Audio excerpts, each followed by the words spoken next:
Good afternoon. I'd like to welcome everyone to this week's edition of Imperial as One's Belonging series. It's a series which explores the lived experiences of individuals from the Black, Asian, and minority ethnic communities. Individuals who have taken the time to reflect and think about what it is that has helped them gain their sense of identity and their sense of belonging. And I say this every week. I know I say this every week. I've got a very special guest, but this is an extra special guest. This is my coach. This is my friend. This is my brother from another mother. He is Gamiel Yafai, and he is the founder of the Diversity Marketplace. He's an author. He's a TEDx speaker. He's a life coach. He's a global DE&I expert, and it's a real privilege to have him here with us this afternoon. So I'm gonna ask Gamiel, can you tell me what is it? What was it that gave you your sense of identity and your sense of belonging when you were growing up? Wow.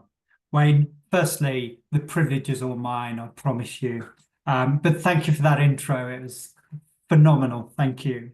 Wow. Well, I had a real strange upbringing, and I'll explain what I mean by that in a moment. But I come from, let's say, three generations of mixed race marriages. So, firstly, my mum was born in Glasgow. Her father was born in Hyderabad in India. Her mother was born in Ireland. Um, and yeah, so my mum's side was Irish, Scottish, and Indian. But my mum grew up as Christian. My dad was born in the Yemen.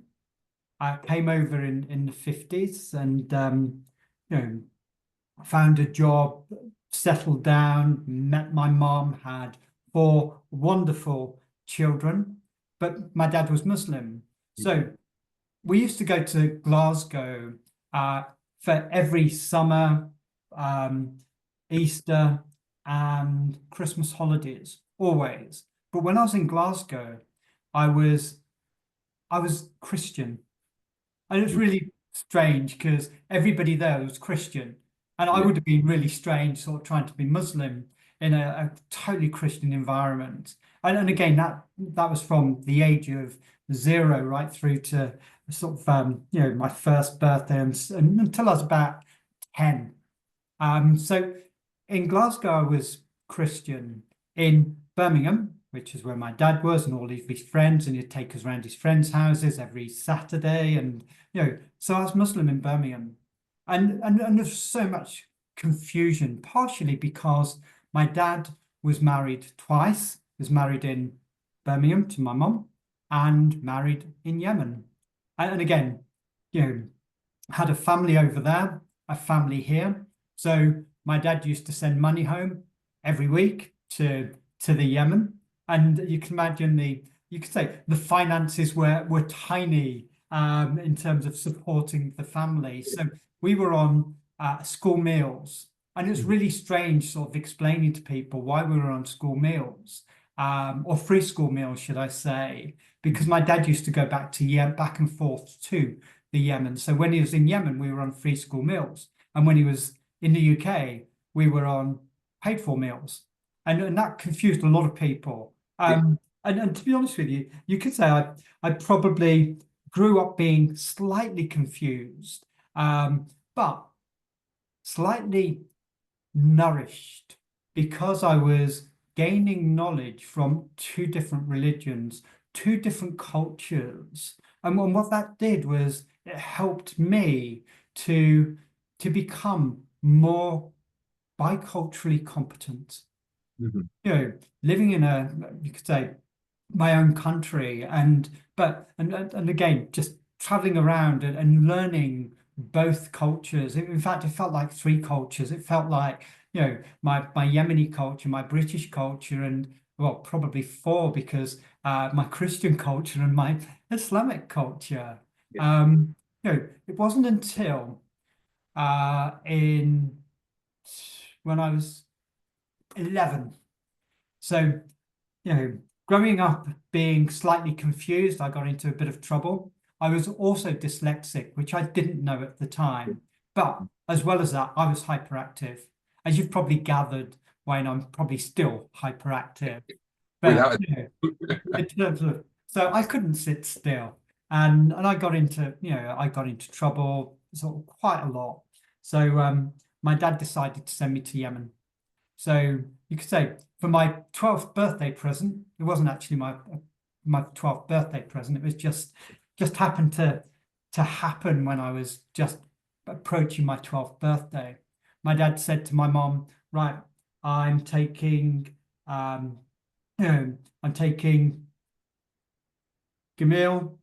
Nasir, who's my brother, and Nasira to Yemen. So, and I had a smaller sister as well. I've still got a smaller sister, Gamila. So my family are Gamila, Nasir, Nasira. That's the family names. And so 3 of us went to Yemen with my dad. We told my mum it would be a 6-week holiday. Wasn't a 6-week holiday. I was, we went to Yemen. We went straight to the village, and totally different world. And when I say world, when you get to your hotel in Yemen, it's just a room with mattresses on the floor, and the toilets don't exist. You literally have to squat over a hole in the ground, and there's no toilet paper. You have to use water.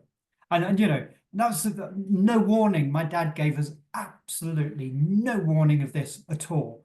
Didn't have a clue, didn't even know what to do in the toilet. It was just, and that was just the first thing that I did when I got into the hotel. I needed to go to the toilet, and it was like such a shock. And as you could say, even as back in those days, the vehicles were either Land Rovers or Range Rovers, because there was no tarmac. You literally had rocks sticking out, and the cars would literally avoid the rocks. So, that was the experience getting to the hotel. Then in the hotel was a totally different experience. And then the food, because, we were exposed to, I would say, a Yemeni curry, but we weren't exposed to all of the other food, the farsulia, which is mixed beans, and all the other stuff. And when you've never had any of that stuff, it's all strange, and it's like you don't want to eat it.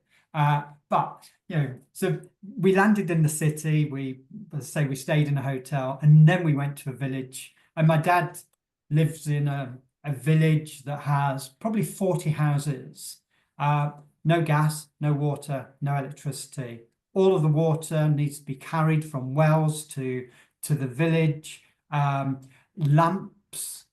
Paraffin lamps were used in the house, and paraffin was also used in the pump up, let's see, cookers that they cooked their food on. So absolutely no electricity at all. I mean, I'm not going to talk too much about my Yemeni experiences, but my learning in Yemen, the different culture, wearing a fortan, which is literally a type of wraparound cloth that you wear, and you walked around because it was so hot there, and you couldn't wear shoes because of the heat. You had to wear flip-flops, and just the adjustment. But the biggest shock of all was the car that dropped us off had to drop us off a mile away from the village, because there wasn't a road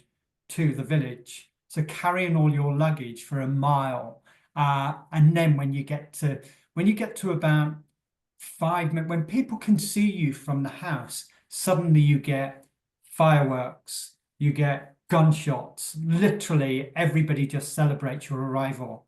And that's not the worst of it. But when you got to the house itself, and my dad's house, they literally brought a sheep out and sacrificed the sheep as an offering and as a welcome.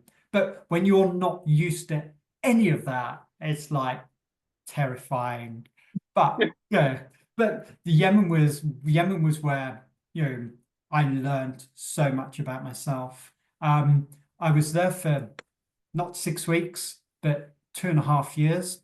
Um, Part of that time was in the village, part of it was in the city of Taz, and I probably spent 6 months going to school in that whole 2.5 years. So I didn't see my mom or my little sister for 2.5 years. My dad stayed with us for 6 months, and then he came back to the UK. So didn't see my dad for another 2 years. But my experiences, and again, I was totally different to my brother. I just wanted to explore.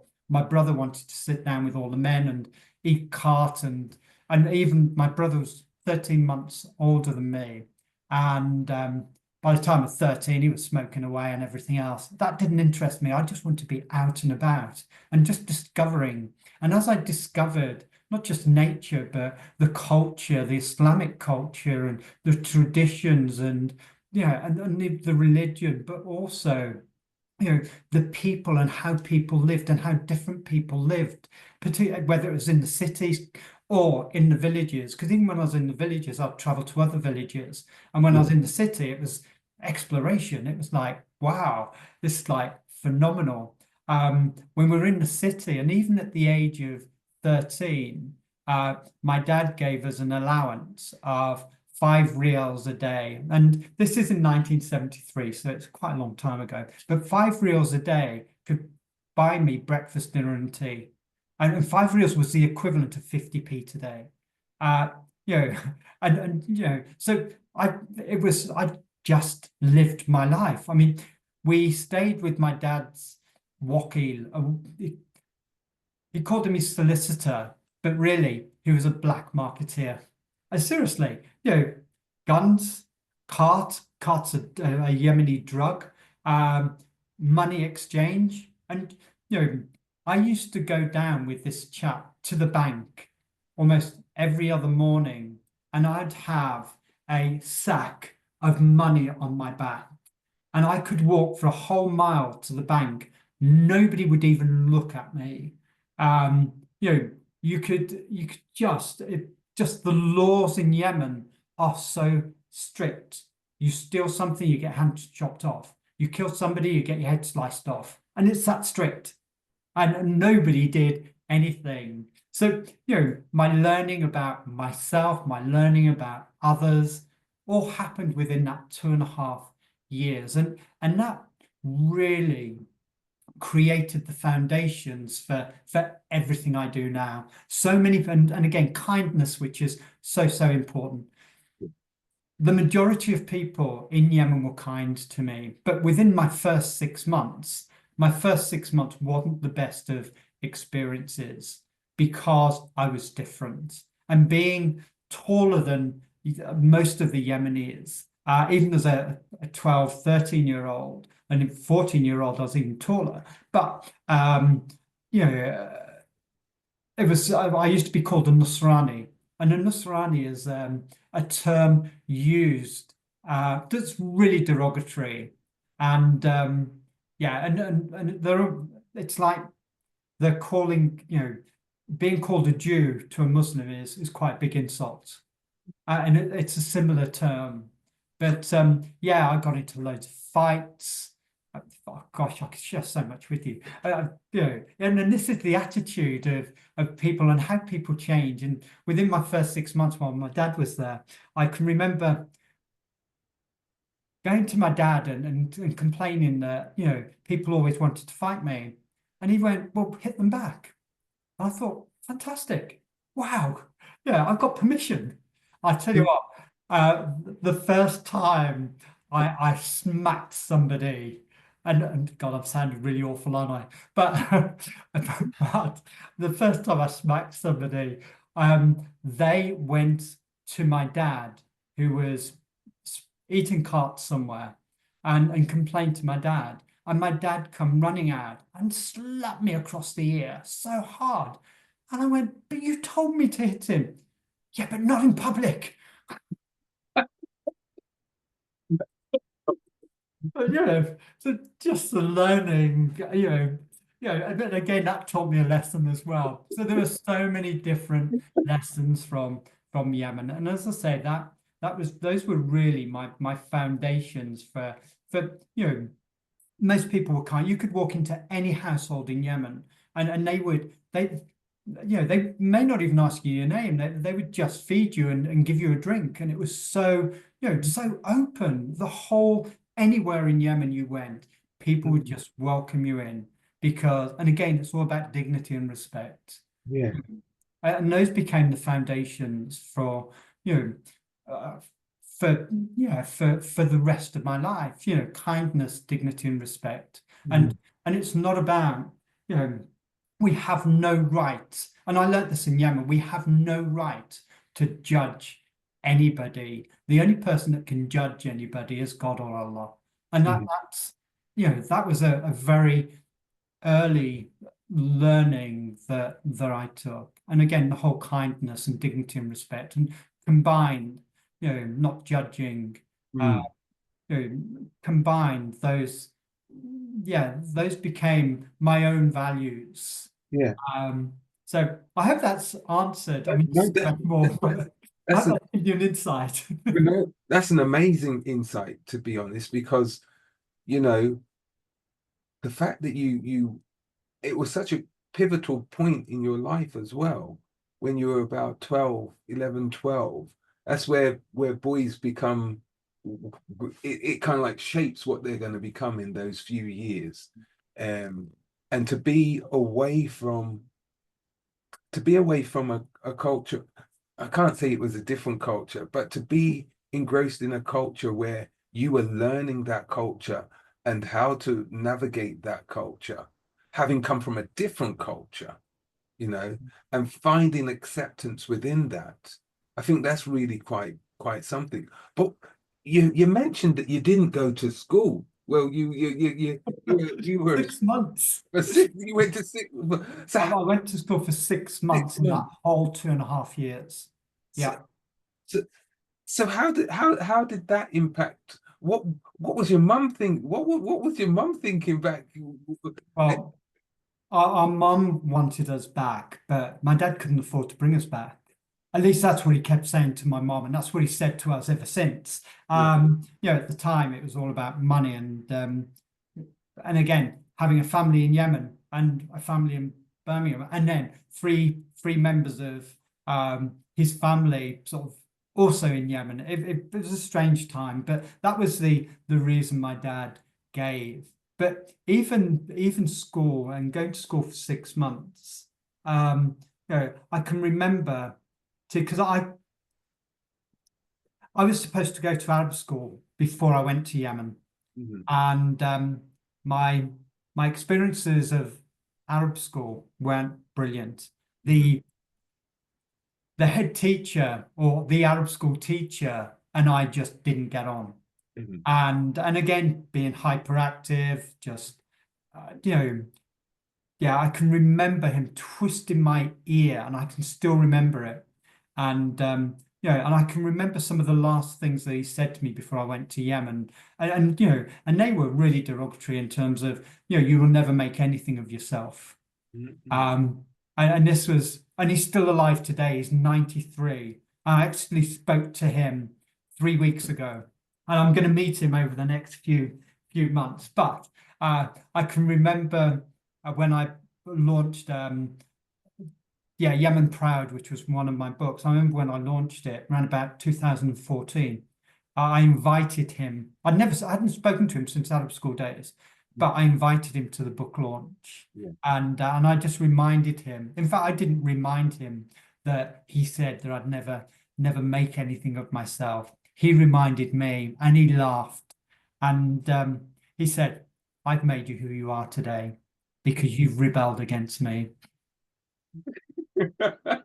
That's an What a interesting twist! psychology. Reverse. Absolutely. Psychology. You know, it may have been that he recognized things in you that, Brilliance.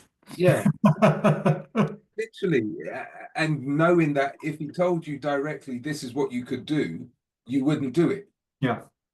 So, that's I, yeah, that's amazing. So, having come back, or oh gosh, when yeah. you come back, because then you're at the what about Oh, 15?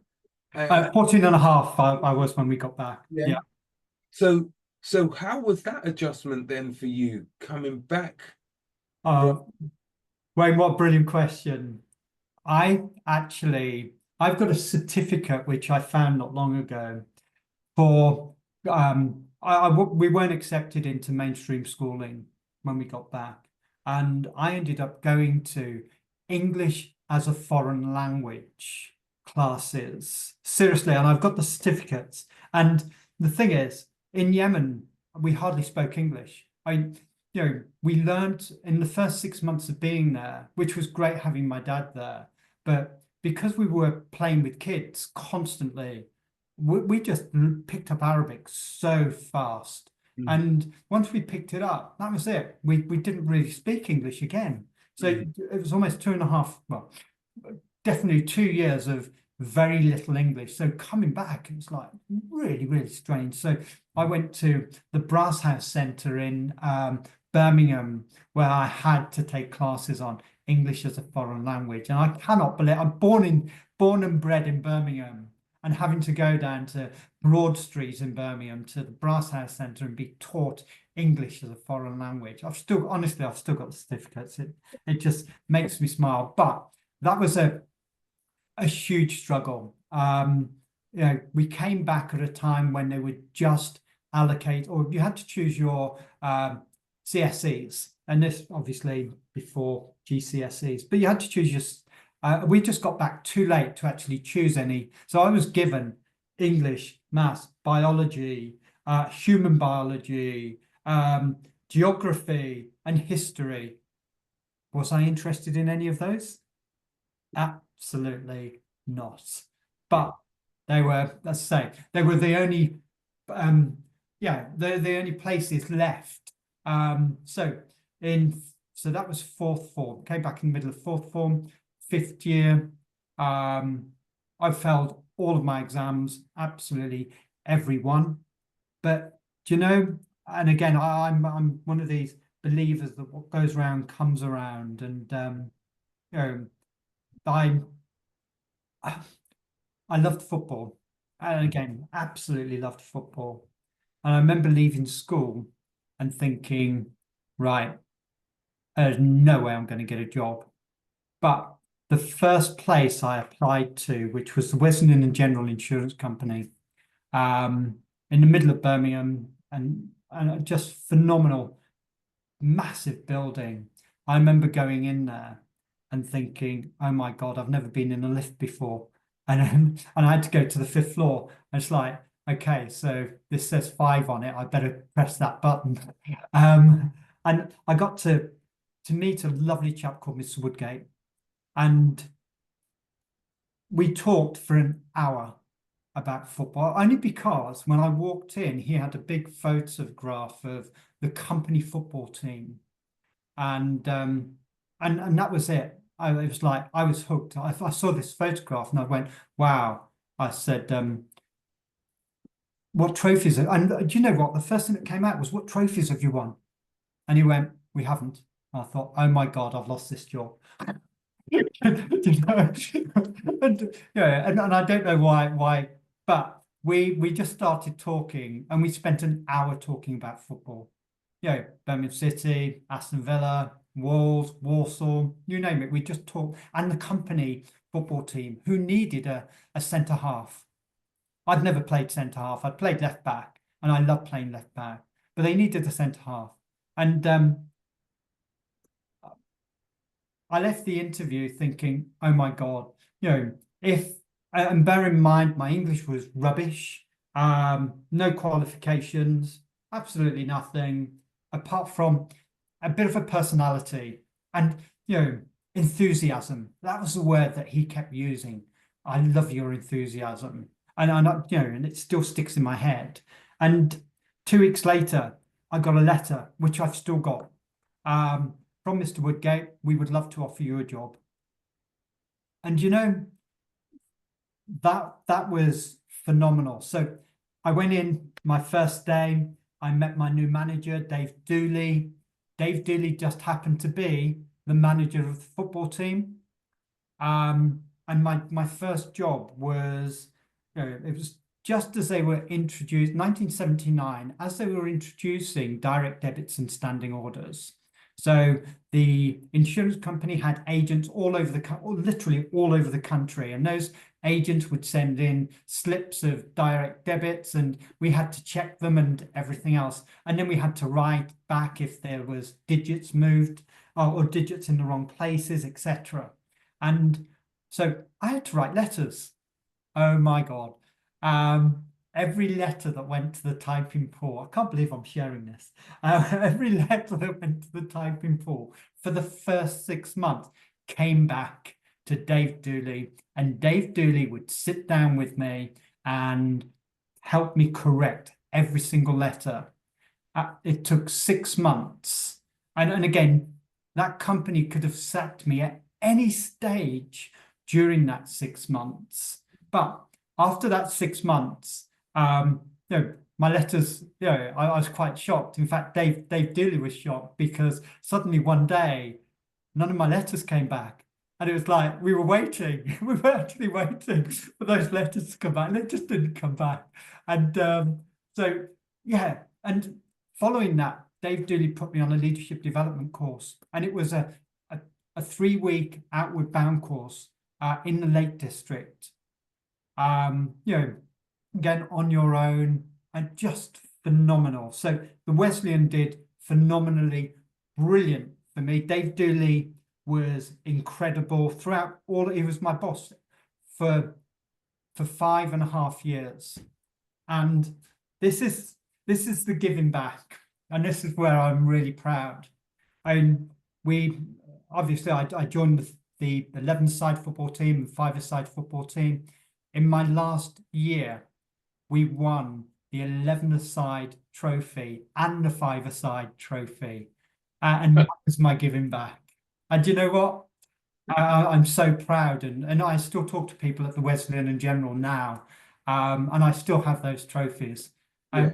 But yeah, and this is what comes around goes around. They took a chance on me. They really did.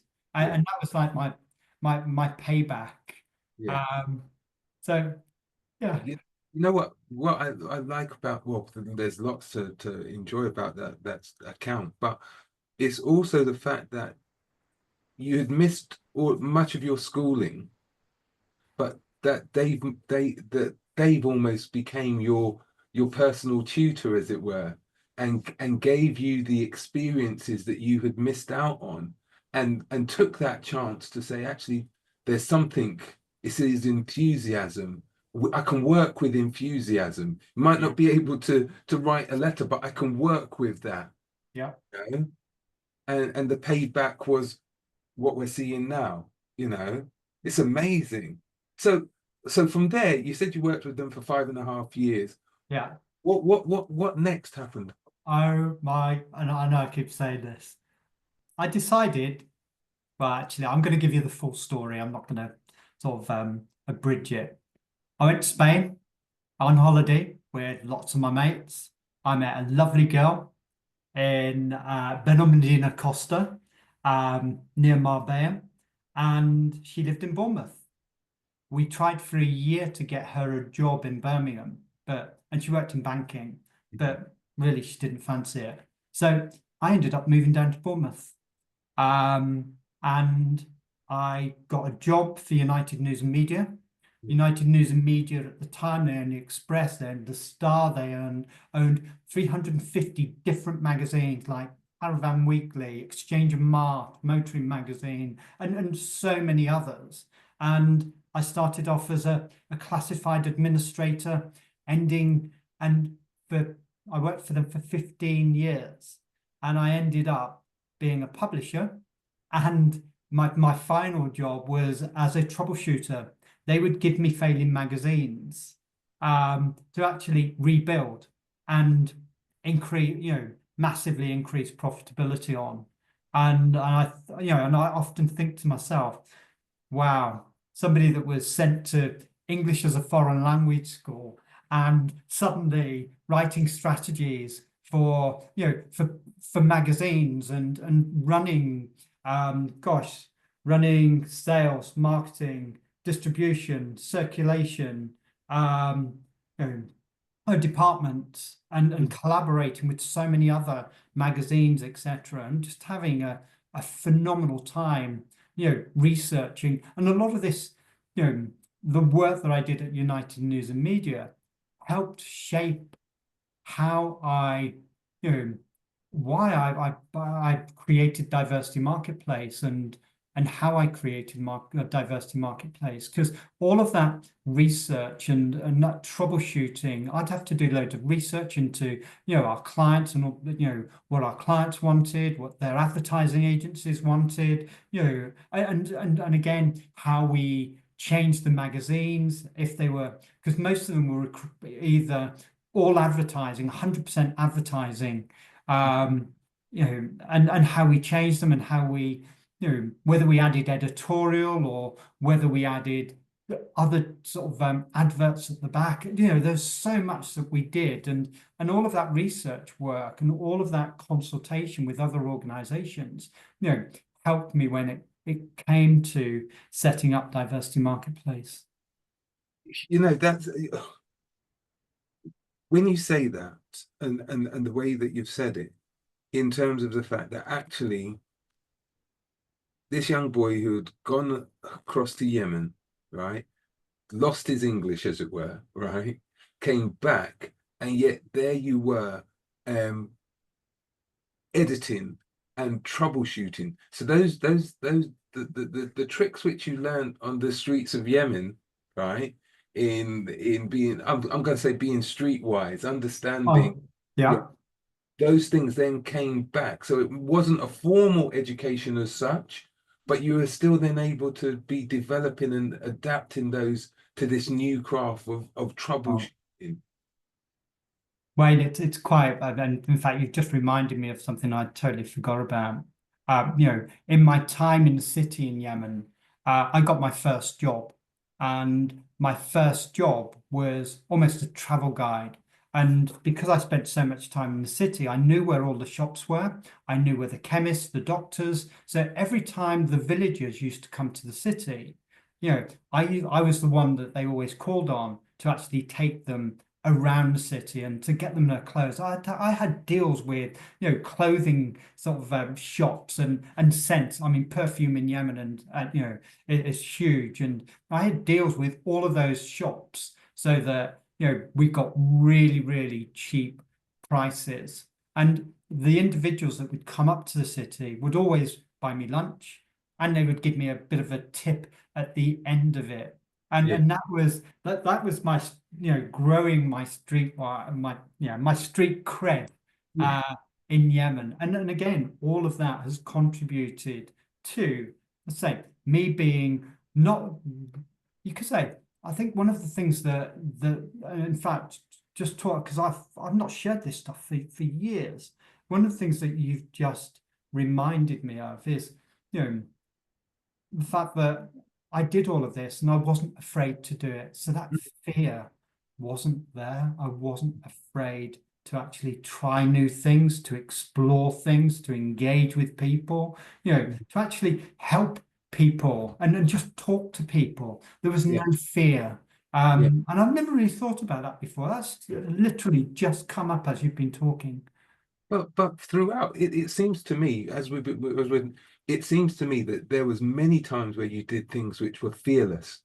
You acted without fear, to go into the organization and to say, you know what, the only thing I really know is about football, so let's keep it on my terms. Right. I, and then when you went to Marbella and you tried to get the young lady to come to Birmingham, but you acted without fear and said, you know what, I want to be with her. Let's go. I'm going to go down there, and new avenues opened up. So it wasn't by embracing the fear; it was by actually saying, actually, it's a state of mind. Yeah, facing it. Yeah, and facing it, facing up to it. Yeah. And you mentioned there about a diversity marketplace, which is how did you go from then doing the work which you were doing in recreating Publishing. or Yeah. uplifting these brands to then diversity marketplace?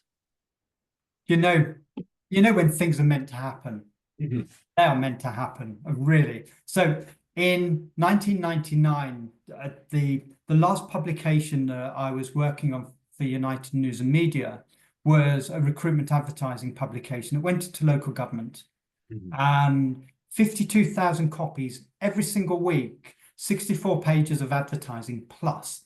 And again, it took the teams. Our teams were phenomenal, but that publication was making £400,000 profit a year. But United News and Media, that was a failing magazine. Just not enough profit. So I was given that as my next sort of toy to play with. And the MD just literally said, Gamiel, this is failing. And it's really bizarre because I'd spent probably 6 months, 10 years previously working on that publication as a sales manager for United News. So I knew the publication really well, but I hadn't really seen it or done anything with it for 10 years. So they gave it to me and they went, right, do what you can. And again, consulting with local government, consulting with all the recruitment advertising agencies, talking to other potential advertisers. And just going to conferences to find out, more about our advertisers. And one of the conferences that I attended was local government recruitment in Portsmouth. And I had a stand promoting opportunities and again, just raising awareness. And next to me was the stand for the Commission for Racial Equality and a brilliant chap called Ronnie Wilson. Never forget him. He wore a kofia, so a little sort of, round hat on his head. And Ronnie and I started talk. We talked about loads of things. But then I said, so what are you doing here? He said, well, I need to, we're starting to promote the amendments to the Race Relations Act, and we're starting to engage with local authorities. And he said, well, what we want to do is get them to understand more about the amendments to the Racial Relations Act, how it impacts on them, the 3 duties that are required, of all of those local authorities. And he said, he said, what are you doing here? I said, well, we have a magazine that goes into that has 52,000 copies go out every single week into every local authority in the country. And I went, why don't we do a deal? And back to my deal, my deal making. And I said, why don't we do a deal? I said, I will produce a leaflet for you promoting the amendments to the Race Relations Act. And I know you probably can't see this. Yeah, I can see it. Yeah. So, and I said, I will produce a leaflet or a brochure if you endorse all of the work that we're doing. And he went, deal. So we produced a brochure. We sent it out to every local authority in the country. And we talked to them about their duties under the amendments to the Race Relations Act. We talked to them about being equal opportunities employers. So 1979, 1980 was when we started seeing all of the most adverts having underneath, we are an equal opportunities employer. Just a little strip. But for me, that little strip cut across 6 columns. So we encourage more, through the brochure, through the relationship, we encourage more of our clients to promote themselves as equal opportunities employers. But it meant that they needed to have 6, 1 column centimeter across 6, across 6 columns at 36p, 36 pounds a column centimeter.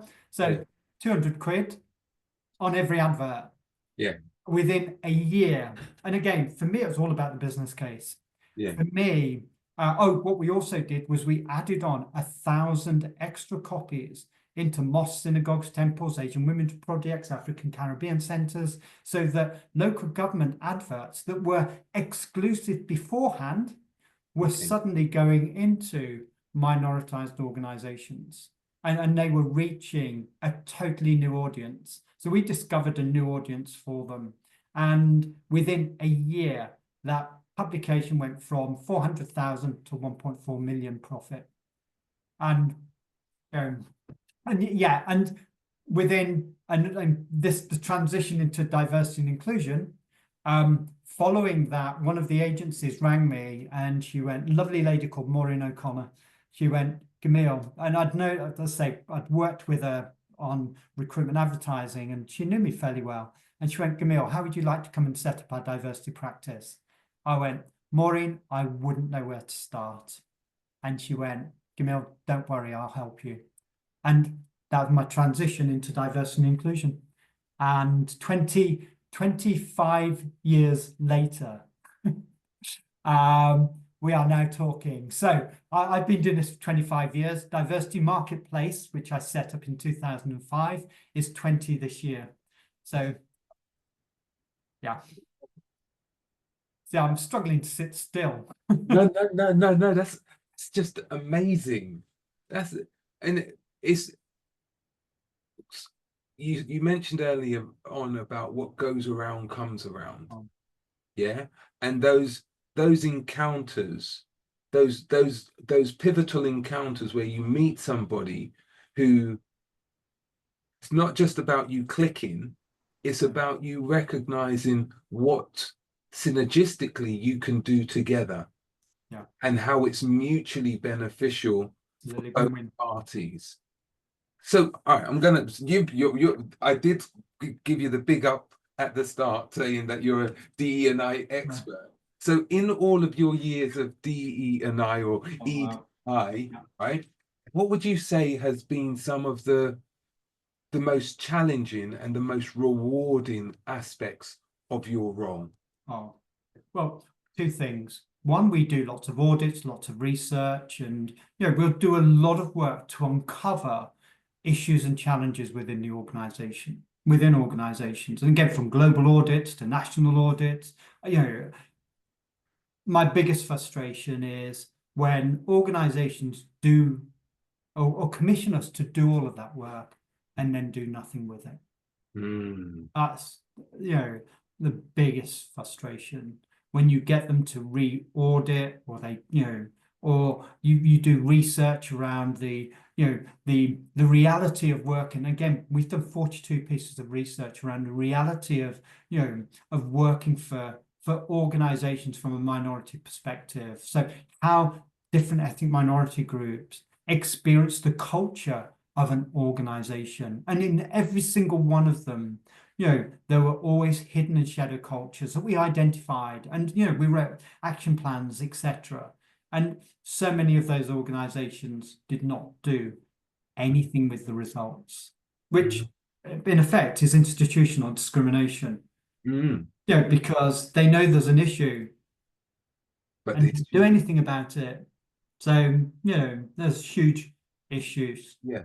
So that's probably my biggest frustration, is when we do some brilliant, we believe we've really uncovered some nuggets of information that organizations can really do something about, and then they don't. However, just the conversation. In fact, the best thing about my job is stuff like this, just sharing. Sharing my knowledge, sharing my experience. I coach and mentor quite a few people, and just being able to share the knowledge that I have gained. And to me, that is my privilege. And for me, sharing my privilege, and my privilege is, it's not my house or my car or my finances. My privilege is information. It's everything that I have that I can share with others. All of my knowledge, over the last 25 years, my networks, my connections, even some of my documents, and, I share. I'm a sharer. And that makes me feel good about who I am as an individual. having that ability to do that, but also getting involved in lots of different voluntary or getting involved in lots of different voluntary and charity organizations. I'm a trustee for Women Leaders UK. I'm a trustee for the International Festival. I'm a trustee for the ethnic minority business community, where we have a network of about 400 people. And there are many others, but I love being able to give back. I can personally testify to that. You know, there's been many occasions that we've had our discussions, and that wisdom that you have in having been there and having, and by that I don't necessarily mean that we've done exactly the same things, but by having that insight which you've gained from having that deep dive in different organizations, and you understand. And you know what, there's something which I think you have in abundance, which is empathy for people, that you want to understand where it is, why it is that they are experiencing what it is that they're experiencing right now, and how can we make it better for them, you know. And that in itself is probably, I would say, it's one of your superpowers. Yeah, because you don't let anybody feel as though you've got this massive smile, right? Right, you've got, and it just welcomes people to you. Yeah, and yeah, I can't say enough to say how much I Thank you. appreciate all of the stuff that you have done for me personally. All right. So anyhow, that's our little loving. But, This is the brotherly love. Thank you. but so I know we're almost short on time, but there's a couple of questions, especially, and you can choose to answer it or choose not. I'm just looking at this new era which we have now entered into, right? And what do you feel are going to be some of the big challenges going forward when we look across the water and here? Are we going to see those things translating into experiences negatively for something which we think that we've worked so hard to actually start shifting the dial in a better direction for us? Oh, really interesting and great question. The thing is, the people in the UK that embrace what's happening in America are the people who are disengaged in our, on our journey. They're already disengaged in diversity and inclusion. It just gives them another reason to, denounce certain things. But the majority of people in the UK, the majority of organizations, they have seen changes. When we look at disability, when we look at all of the changes all of the stuff that's happened around accessibility over the last 10 years has been phenomenal. We think about the last 5 years in terms of neurodiversity and the awareness of neurodiversity and, the recognition of autism, dyspraxia, ADHD, dyslexia, etc. And the reasonable adjustments that have been made, that have made people's lives so much easier and helped us to compete on an equal level. These things are real. These things are happening. And for those employers who are doing it well, they're going to continue to do it. The employers that are more performative, those are the ones that are going to struggle. So a lot of this depends on where individual, and it's about leaders. Everything's about leaders. We've got a webinar next Tuesday with D&I leaders who run the Global Diversity and Inclusion Forum. But we've done lots of benchmarking in terms of how heads of diversity have experienced the last 6 months. And the majority of that says that, okay, they may not be investing as much as they used to. They may not be growing their teams, but they are not losing their teams. They're not getting rid of their teams. Plus, the motivation for diversity and inclusion is coming from multiple perspectives. One, clients, being able to, support those clients in the best possible way.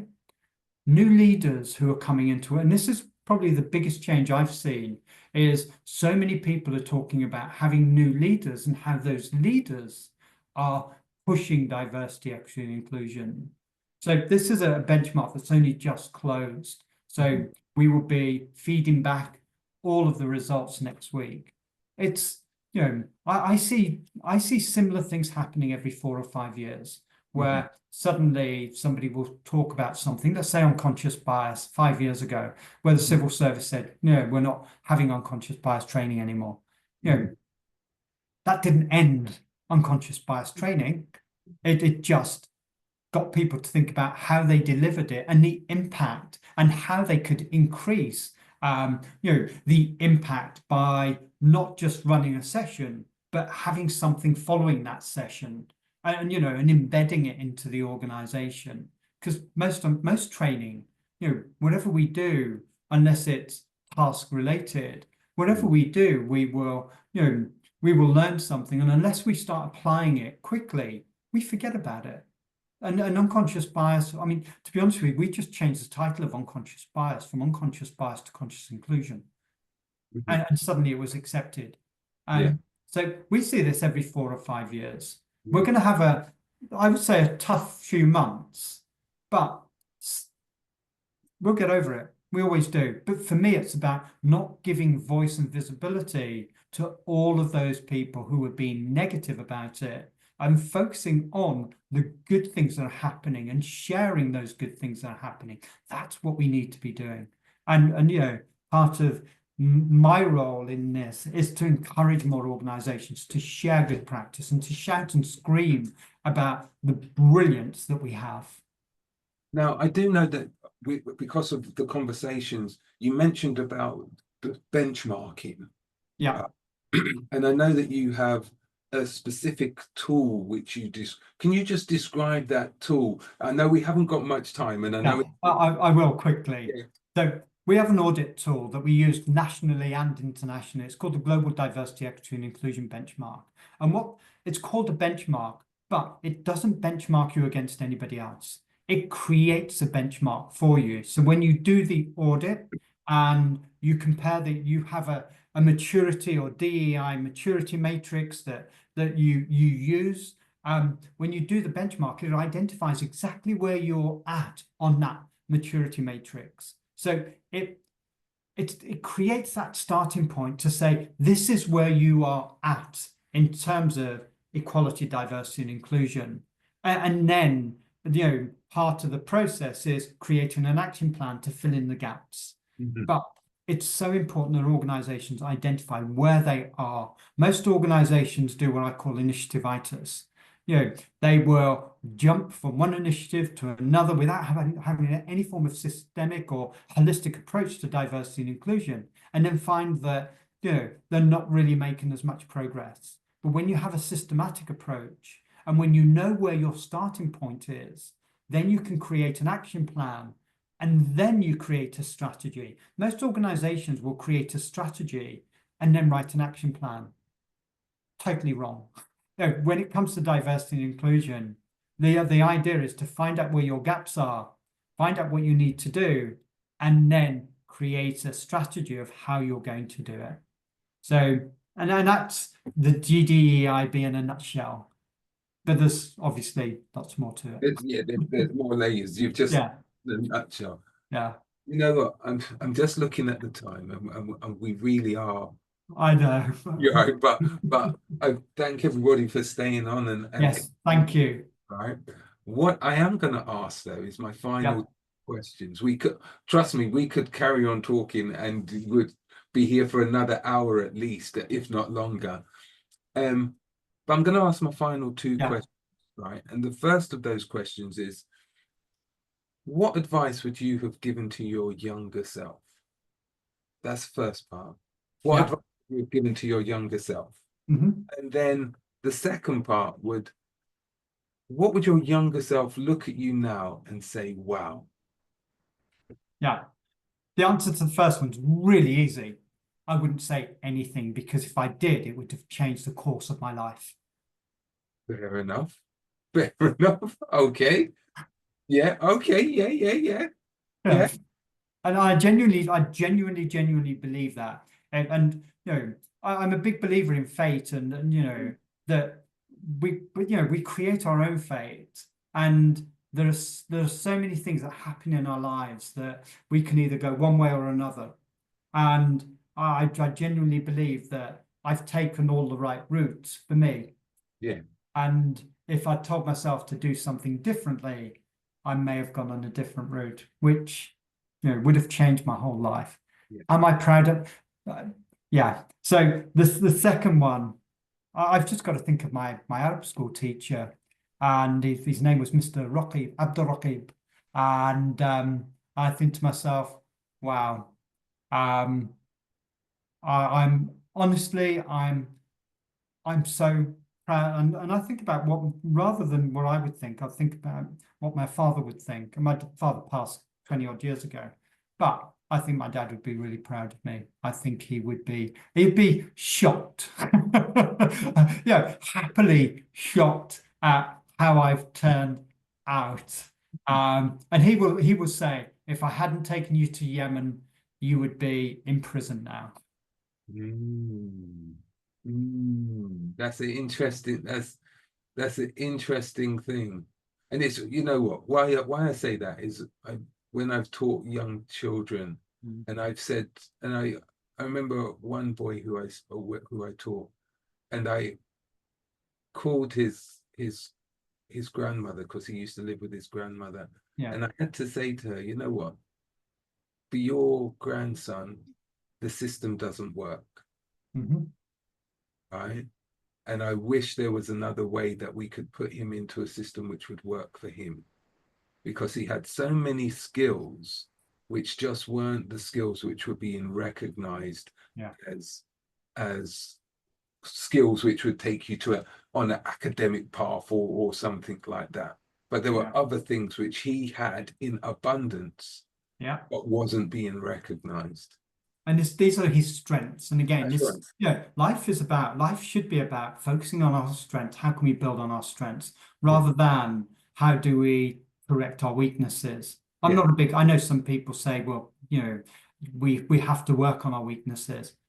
I'm one of these people that unless it's about how our behaviors, unless it's got something to do with our behaviors, then yeah, I think we should focus on all of it, really focus on our strengths and build our strengths and become better and better and better at what we do. Gamiel, this has been amazing. I'm truly blessed to have this conversation with you. Right, it's been a really inspiring and revealing discussion that we've had. So I want to just say a big thank you. Honestly, my pleasure. And again, it's my privilege. And by being my privilege, I'm so privileged to have had the experiences that I'm able to share with you. So thank you. Thank you. I'm going to just share with everyone what's happening Thank you all. next week. If anyone wants to stop behind afterwards, then please just stop afterwards. But for next week, we're going to be having, sorry, hopefully you can see that. We're going to have Gina Brown, and she's a professor of gastrointestinal cancer imaging at Imperial College. And she's going to be sharing her story of how she got to where she is right now. And if you have missed any of the conversations that we have had, if you go to our YouTube channel, which is tinyurl.com/belonging-IAO, then you will see a fair number that we've done. We've been almost 5 years that we've been doing this. So we've got a fair number of incredible experiences, stories about belonging. And as I say every week, none of this would be possible if it wasn't for all of these wonderful people who have shared their stories, given us their insights, and helped us to understand how it is that they have found their sense of belonging. So as you go out through this weekend and the sun is out, it's starting to get lighter, enjoy it and recognize, we belong here, wherever we are. Absolutely. Until next week, until next time, I want to just say a big thank you and have a good weekend. Wayne, thank you very much, and thank everybody for listening. Enjoy the weekend. Thank you. Bye.